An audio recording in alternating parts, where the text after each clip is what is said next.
So what I have here in Finale is a score that's half written out as exactly what I wanted to play, and then half a reduction of what I ended up improvising in the parts.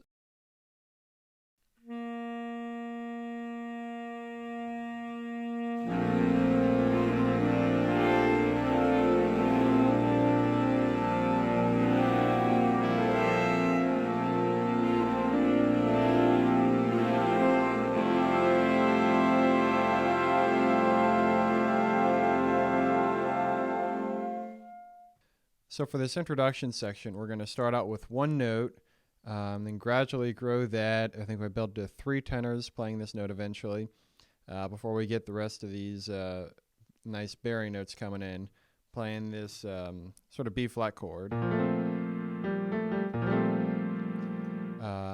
with some nice melodic movement in the tenors, just to keep it moving a little bit, have some nice melodic motion.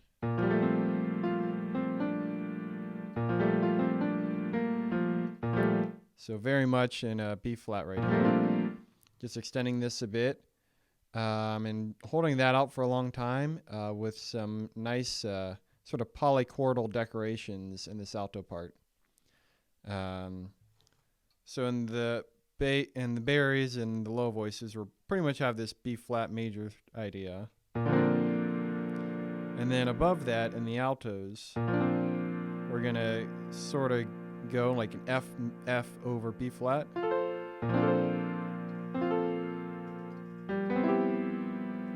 F and C over B flat. So it's not too far out. They share a lot of notes in common. And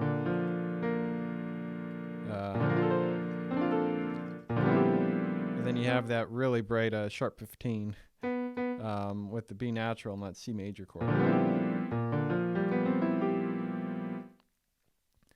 And then the second time we bring in the altos again, we're going to make it a little spicier. So it's basically just a D dominant chord over that B flat.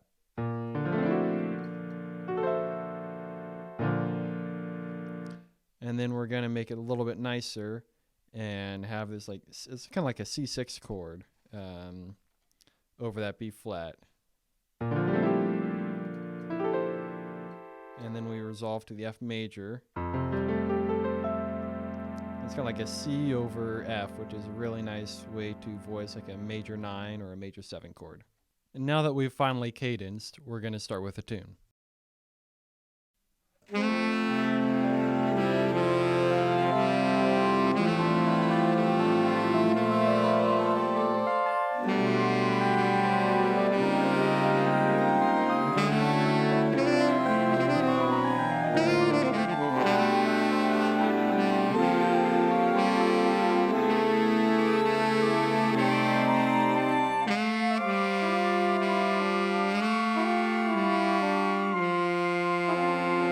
As you can see, right around here is where I started improvising the parts rather than writing it out fully.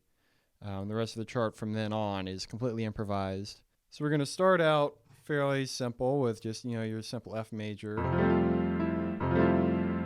And have like a simple F major idea.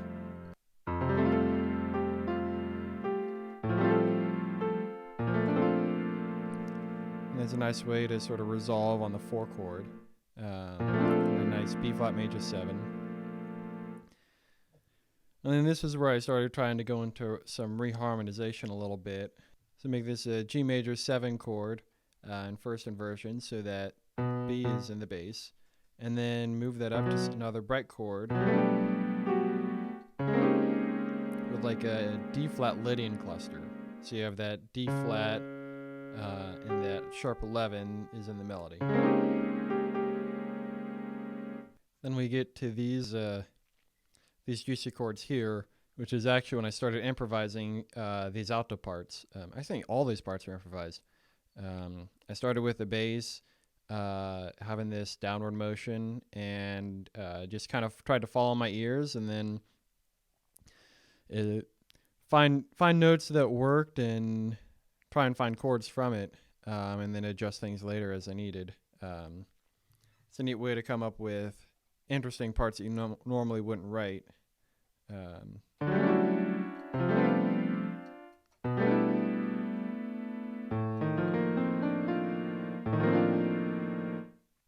But the voice leading works really well in this part, so I get away with it, I think. And then, after I'd come up with all those chords, that's when I decided to come up with these faster moving soprano counterlines to keep it moving a bit, because I recorded the melody so slow. I wanted to find ways to make it not sound super slow, and one of the ways that's easy to do that is faster notes as a counterline, and especially having some varied rhythms. So leading into this next part of the melody, I had this sort of fun pentatonic run. So then we used that to lead into this next part of the melody. This actually wasn't intentional, but I kind of sequenced this next progression a little bit. So we have this G major to what's basically a B flat minor. And then we take that up a whole step to this A major, which then resolves to like a C minor. Was kind of unintentional, but it ended up working well. So this was all following voice leading. The individual lines were kind of improvised. I knew what note I wanted to start on, and I just found a chord tone near it that made sense when I was recording. And then we shift up to have this sort of minor plagal cadence in the sopranos, which is when we take that 4 chord, so in the key of F, that 4 chord is a B flat, which a normal plagal cadence would be like a B flat to F major, and then a minor plagal cadence, you have more like a B flat to B flat minor to F major. It was just a really nice way to end this statement of the melody. But rather than just end it there, I decided to add some tension on that last chord on the F major with a flat 6, so that you knew it was I wanted to go somewhere else, and the chart wasn't over yet. With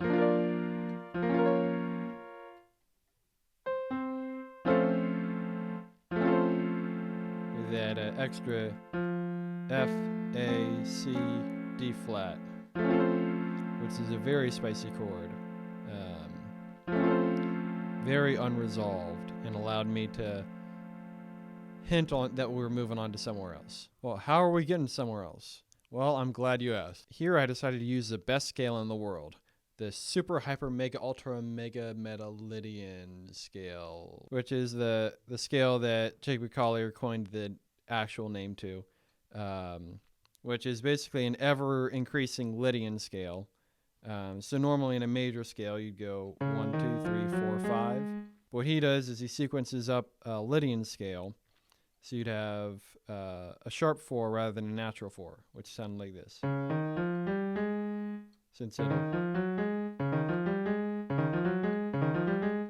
And what you would do is you keep sequencing that up. So you have 1, 2, 3, sharp 4, 5. You make that the new 1. 1, 2, 3, sharp 4, 5. 1, 2, 3, sharp 4, 5. 1, 2, 3, sharp 4, 5. And what you get is a scale that keeps going through the key signatures and adding sharps.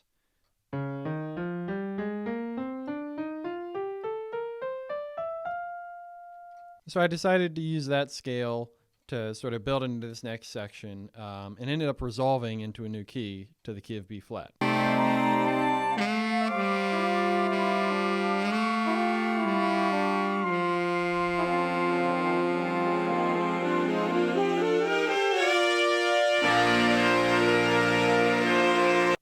And now we're in the new key of B flat for the second statement of the melody.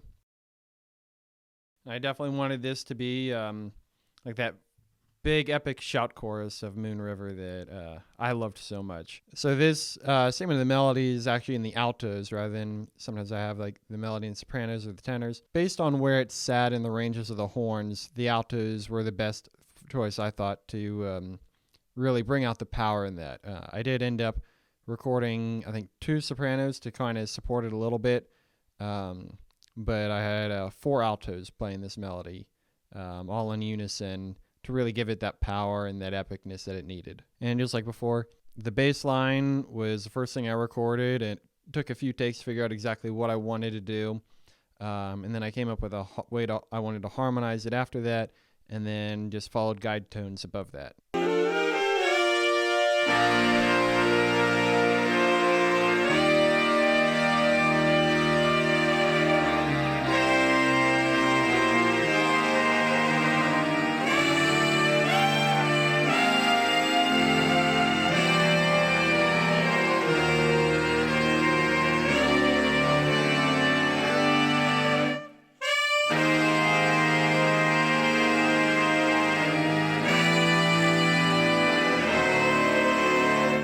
Harmonically, this is actually has a lot of chords commonly associated with the American songbook. So you start out with our 1 chord in B flat. Then we go to the 4 chord, dominant 2, and this is where it starts getting a little weirder. Where I work down to like a flat 7 with that A flat major 7, and the reason these next chords work is really because of voice leading, because the bass line is so melodic. And we go from the A flat major 7 to the tritone away, the D major chord, which kind of acts like a 5 or like a dominant 5 chord to this next G chord, and moving up chromatically again to the A flat. And then we go to this F7, which kind of fakes you out as a 5 chord, as if we're going back to the main key of B flat. But where you go instead is another typical place to go in some American songbook tunes, which is to a tritone away, diminished chord, tritone away, and then working our way down. So that bass line just keeps on descending chromatically. All the way until you get to the 2-5-1 cadence. So in this case, I decided to start with that progression and then not finish it quite. I still wanted to keep it a little surprising.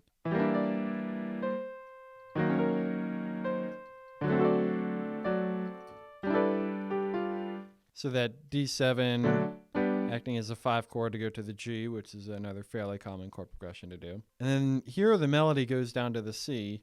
So I thought, why not raise the bass note just a half step up to that A flat? You get that nice major 7 chord in there with the A flat. And then, keeping with that close chromatic movement, going to this A minor 11, which then is like a 2 acts as a 2 of a 2-5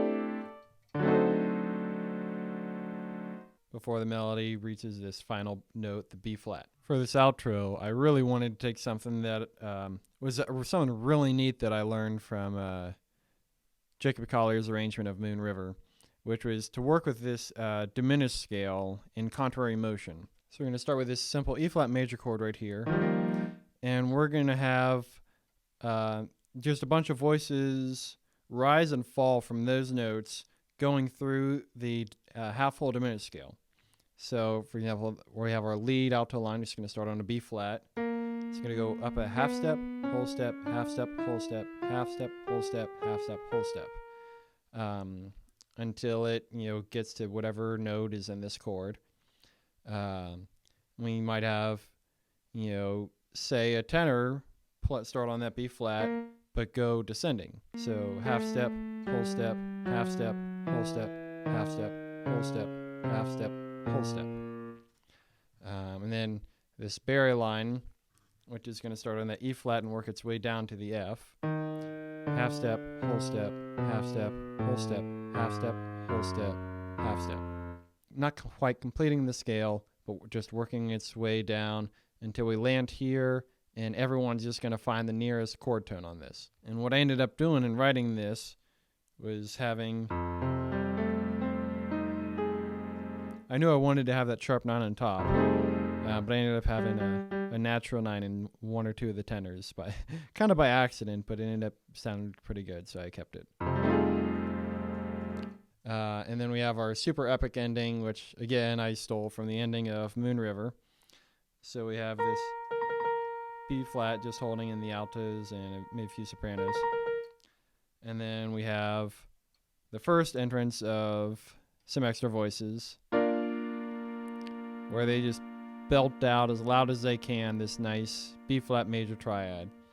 And then we have our low voices come in with some, on that major 9 chord, and then a lot of high voices. And then an extra squeal on top for the soprano, just because. And all together, that's going to sound a little bit like this.